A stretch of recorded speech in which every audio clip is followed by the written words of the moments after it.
សួស្តីអ្នកទាំងអស់គ្នាសូមស្វាគមន៍មកកាន់មើលណាថ្ងៃនេះឯមាននឹងមកសម្ដែងរឿងរបស់យើងដែលជាពេលទី2មិនថាពេលទស្រីបានឡើងទៅលើទូចោលហើយក៏ត្រូវបានគេចាប់មកទាំងពីរនាក់ចាម្នាក់ឯងអត់ចិត្តទេឡើងទៅឲ្យគេចាប់ទៀតទស្រីបានព្យាយាមរើប៉ុន្តែបរិមម្នាក់ក៏បានបាត់វាចូលមកគាត់បានចាក់ទឹកមាត់ធំចូលទៅក្នុងឆ្នាំងក៏បានប្រាប់ឲ្យអ្នកទាំងពីរអត់ធ្មត់សិនទៅតិចទៀតនៅម្ចាស់របស់គាត់នឹងត្រឡប់មកវិញហើយបន្ទាប់ពីគាត់បានចាក់ចែងថាលីក៏បានសួរទស្រីទៅពួកគេដាំទឹកធ្វើអីទស្រីថាប្រហែលជាពួកគេដាំទឹកឲ្យយើងផឹកទេដឹងឬមួយក៏ពួកគេយើងទៅស្ងោរកំពុងតែភ័យទៀតនោះក៏បានលើពួកចោលនិយាយថាឲ្យថែមម្ទេសថែមគ្រឿងថែមបន្លែដាក់ចូលក្នុងទេហើយចម្អិនទៅទស្រីនិងថាលីបានលឺហើយក៏បានគិតថាគេកំពុងតែយកខ្លួនទៅដាក់នៅក្នុងទេចំហុយដូចជាសពហើយក៏បានសួរទស្រីតើពួកយើងក៏ទៅធ្វើអីទស្រីក៏បានប្រាប់ថារកមុខពី3ទៅងើបដើរចុងក្រោយក៏ទៅអីស្អាតទាំងអស់គ្នាប៉ុន្តែតាមពិតទៅពួកចោលគេកំពុងតែធ្វើម្ហូបសតែពេលនាងនិងថាលីគឺគិតដេបដាដោយខ្លួនឯងទើបរកក៏បានមកដល់កន្លែងនេះដែរគាត់ក៏បានចាប់ផ្ដើមវាប្រហារជាមួយនឹងពួកចោលពេលនាងបានងើបឡើងក៏ប្រាប់ថាលីថាទ្រង់ដំណឹងទៅឆ្ងាយស្រាប់ពេលដែលចោលគឺត្រូវបានទូប្រុសបាយធ្លាចូលមកខាងក្នុង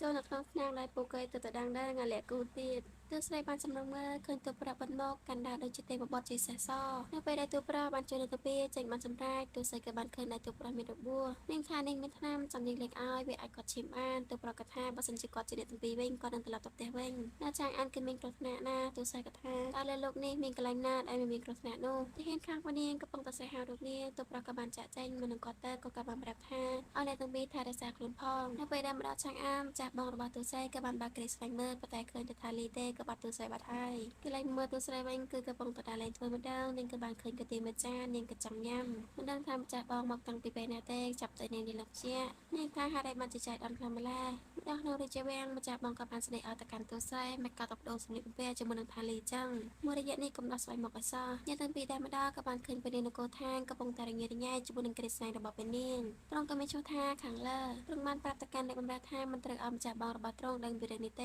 ទូស្រីក៏មិនចាំយូរដែរគឺលោកដាក់វិជើងភ្លាពេលនាងក៏បានស្ដីឲ្យតែនាងគឺជាអ្នកណាមិនក៏ហ៊ានវាយយើងទូស្រីថាត្រូវហើយខ្ញុំវាយត្រង់មិនក៏ត្រង់ហ៊ានមរីរាយជាមួយនឹងពេលនាងរបស់ខ្ញុំមិនតាន់ដឹងអីផងម្ចាស់បងគេក៏ដាក់មកកញ្ញោរៀងខ្លួនដល់តាមផ្លូវចូលដំណាក់ថាលេខកសួរចូលបសិនជាមន្ត្រីសួរនាំនាងតែនាងគូធ្វើម៉េចទូស្រីថាកុំរំអីបើពួកគេសួរគ្រាន់តែងក់ក្បាលនឹងក៏វាក្បាលទៅបានហើយម្ចាស់បងទូស្រីក៏បានប្រាប់ឲ្យទូស្រីពេលទៅដល់រាជវាំងគឺនៅឯស្ងៀមកុំប្រាប់ឲ្យសោះទូស្រីក៏ថាដឹងហើយចុះម្ដងក៏បានធ្វើការគោរពទៅកាន់ព្រះអង្គថាលេខក៏បានគោរពដែរប៉ុន្តែរៀងភ័យតិចតិចទូស្រីក៏បានណែនាំខ្លួនដូចជាធម្មតា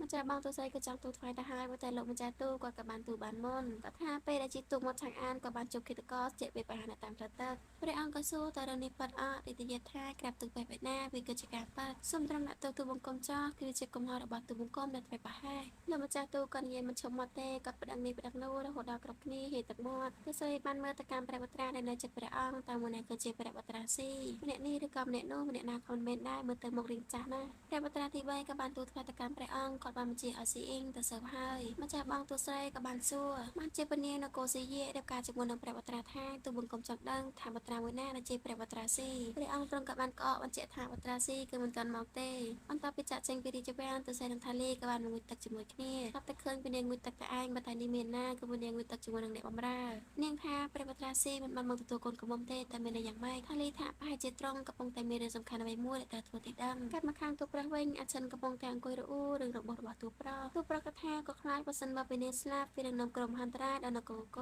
ាត់អាចិនថាលោកខ្វះខ្វាយតែអ្នកដតីមិនខ្វះខ្វាយពីខ្លួនឯងទេទូប្រុសក៏បានតបថាទទួលកូនកំមុំថ្ងៃនេះគាត់អាចបានទៅទេគាត់ខ្លាចពួកមន្ត្រីនិយាយច្រើនខ្លាំងណាស់អាចិនថាគាត់ខ្លាចទូប្រុសស្លាប់ជាជាងពួកមន្ត្រីនិយាយរបួសដៃច្រោកខ្លាំងណាស់ខ្លាចពេលដែលជាសះស្បើយវានឹងបន្សាត់ទុកស្នាមធំនៅពេលយប់ព្រះអង្គក៏បានបើកការជប់ជុំម្ដងទៀតក្នុងមាត់ភ្នែកហើយរាប់មុនពី3បើព្រិនតែអត់ឃើញទូប្រុសមកដដែលលោកស្រីកំពុងតែអង្គុយរអ៊ូថាមិនចាំមកទេដល់តែឃើញមុខឆ្ងាញ់ក៏ដាក់ញ៉ាំសិនកំពុងតែអង្គុយញ៉ាំឆ្ងាញ់ទៅនោះពេលនាងខាងលើក៏បានមកសួរថាឆ្ងាញ់អត់អ្នកដែលបានទុកខ្ញុំប្រែខ្លាចទៅជាបងថ្លៃទូស្រីក៏បានអួរខាងលើក៏បានចាក់ទឹកឲ្យខាងលើថានាងមកមិនមែននឹងបីបកអាក្រាទូស្រីទេប៉ុន្តែនាងគឺមកដោយសារតែអ្នកទាំងពីរគឺមិនទាន់ដឹងឆ្លេះចាញ់នៅឡើយទេនាងចង់សុំទូស្រីប្រកួតម្ដងទៀតតែទូស្រីខ្លាចហើយមែនអត់ទូស្រីថានាងទទួលក៏បានដែរព្រះអង្គក៏បានរអ៊ូម្ដងតែពេលណាទៅព្រះវត្រាស៊ីមកពិធីជប់លៀងតែមានអ្វីសំខាន់ជាងជួបអនាគតប្រពន្ធទៅមហេសីគាត់ថាព្រះអង្គក៏ពិបាកចិត្ត អីក្រែងត្រូវមករៀបចំកម្មជ្រួយសម្រាប់វិញ្ញាណមានអត់ហើយបានជាត្រង់មកបញ្ជាឲ្យគេដុតវាទៅព្រះអង្គថាត្រូវហើយហេតុអីបានជាទ្រង់ភ្លេចកម្មជ្រួយក៏ចាប់ផ្ដើមបាញ់ពីពេញមេឃទូស័យក៏បានចេញមកមើល